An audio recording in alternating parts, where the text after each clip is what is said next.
आज आपण उपवास स्पेशल कुरकुरीत असा साबुदाणा वडा कसा बनवायचा ते पाहतोय। तर साबुदाणा वडा बनवताना बऱ्याच जणांचं असं म्हणणं असतं की वडा हा तेलात तळताना फुटतो किंवा तो कुरकुरीत असा होत नाही। तर आजच्या व्हिडिओमध्ये मी तुमच्याबरोबर सगळ्या टिप्स शेअर केल्या आहेत। ह्या टिप्स जर तुम्ही व्यवस्थित फॉलो केल्या तर तुमचा वडा सुद्धा तेलामध्ये तळताना फुटणार नाही आणि तो तितकाच असा छान कुरकुरीत तयार होईल। तर चला तर मग पटकन आजच्या ह्या व्हिडिओची सुरुवात करूया।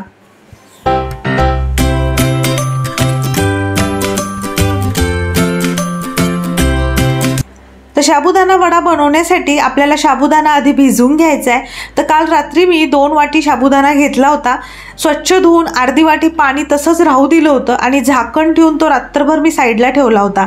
तर दुसऱ्या दिवशी पाहू शकता किती मोकळा सळसळीत आणि व्यवस्थित असा हा साबुदाणा भिजला गेला आहे। तर व्यवस्थित असा मॅश होतोय, दाबल्यानंतर पाहू शकता तुम्ही।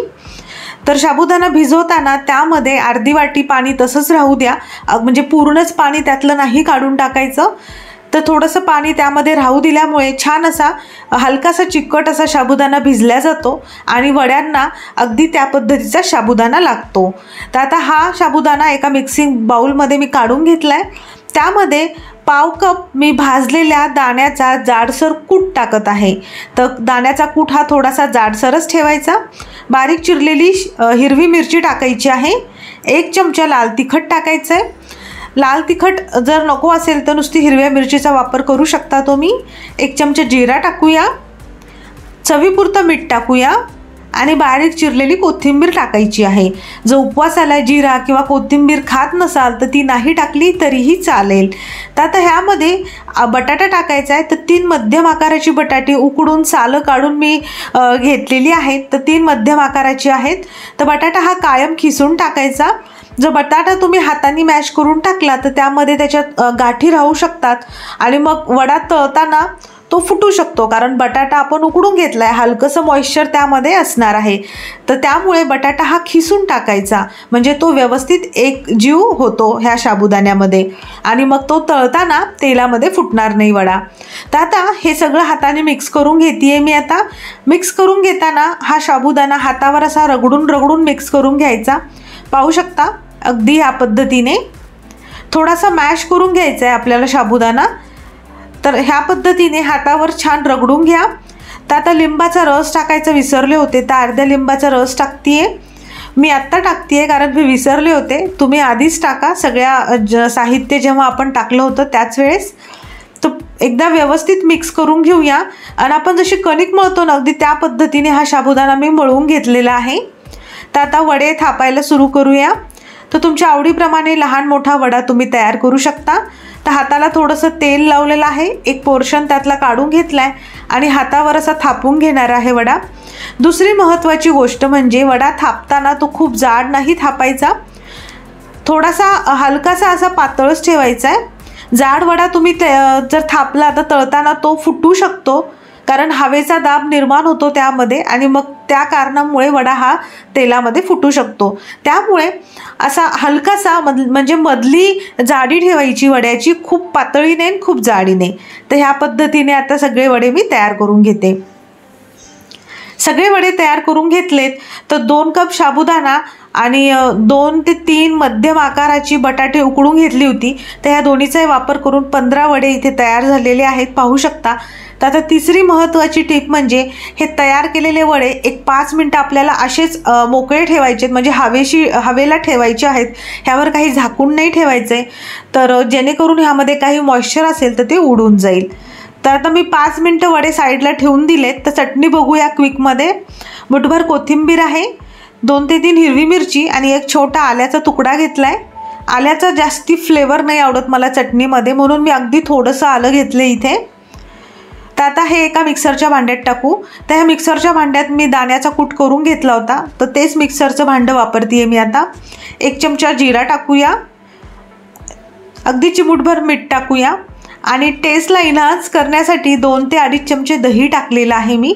तुम्ही भाजलेले दाणेसुद्धा म्हणजे शेंगदाणेसुद्धा ह्यामध्ये टाकू शकता, दह्यामुळे खूप मस्त चव येते। तर आता 2 ते 3 चमचे पाणी टाकायचं आहे आपल्याला आणि मिक्सरला ही चटणी वाटून घ्यायची आहे। चटणी वाटून घेतली आहे, पाहू शकता। आणि 5 मिनटं झालेली पण आहेत. वडे आपण साईडला ठेवले होते, तर आता तेल पण मी गरम करत ठेवले, तर वडे आपण तेलात सोडूया. तर वडे तेलात सोडताना तेल हे छान तापलेलं असावं आणि मग एकाच वेळेस खूप वडे टाकू नये. कढईची जेवढी साईज आहे त्याप्रमाणे वडे तुम्ही ॲट ए टाईम तळून घेऊ शकता. आणि अजून एक महत्त्वाची गोष्ट म्हणजे वडे हे मीडियम फ्लेमवरच तळायचे आहेत. तुम्ही जर लो फ्लेमवर वडे तळले तर ते खूप तेल पितात, म्हणजे खूप तेलकट होतात आणि त्याचबरोबर वडे हे तेलामध्ये फुटू पण शकतात. त्यामुळे वडे तळताना गॅसची फ्लेम ही मीडियमवर असावी. आणि जर हाय फ्लेमवर तळले तर वडे बाहेरून तर ब्राऊन होतील, पण आतून पूर्ण साबुदाण्याचं पीठ कच्चं राहील. त्यामुळे मीडियम फ्लेमवरच हे वडे आपल्याला तळून घ्यायचे. तर सुरुवातीला 2 मिनटं हात नाही लावायचा वड्यांना. खालची बाजू सेट झाली की मग झाऱ्याने आलटून पालटून हे वडे हलकेसे गोल्डन ब्राऊन रंगावरती तळून घ्यायचे आहेत. तर एका बॅचला 5 ते 7 मिनटं लागू शकतात. तर इथे तुम्ही पाहू शकता, इथे मी 5 ते 7 मिनटं झालं ही पहिली बॅच तळून घेतली आहे. छान असा हलकासा गोल्डन ब्राऊन कलर आलेला आहे. तर आता हे वडे आपण बाहेर काढूया.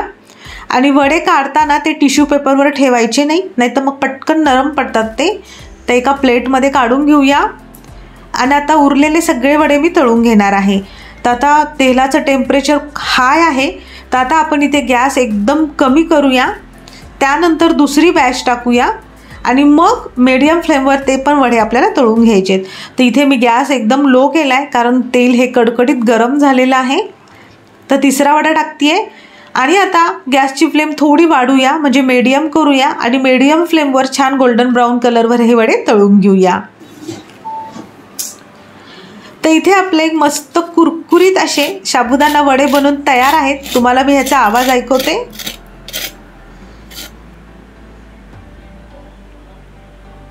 पाहू शकता ना किती मस्त कुरकुरीत असे हे वडे तयार झालेत.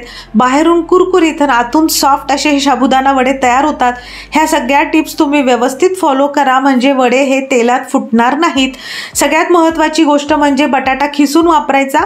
दुसरी गोष्ट म्हणजे वडे हे खूप जाड थापायचे नाहीत. आणि तिसरी गोष्ट म्हणजे वडे हे मीडियम फ्लेमवरच तळायचे. ह्या 3 गोष्टी तुम्ही जरूर व्यवस्थित काळजीपूर्वक फॉलो करा आणि मग बघा कसे मस्त कुरकुरीत तेलामध्ये न फाटणारा वडा तयार होईल. तर आजचा व्हिडिओ तुम्हाला आवडला तर जरूर मला तसं कमेंट करून कळवा आणि ही रेसिपी जरूर तुम्ही एकदा ट्राय करून पहा. त्याचबरोबर आजचा हा व्हिडिओ आवडला तर व्हिडिओला लाईक करा, शेअर करा. चॅनलवर नवीन असताल तर सबस्क्राईब करायला विसरू नका. परत भेटूया अशाच एका कुरकुरीत रेसिपीसोबत. तोपर्यंत नमस्कार.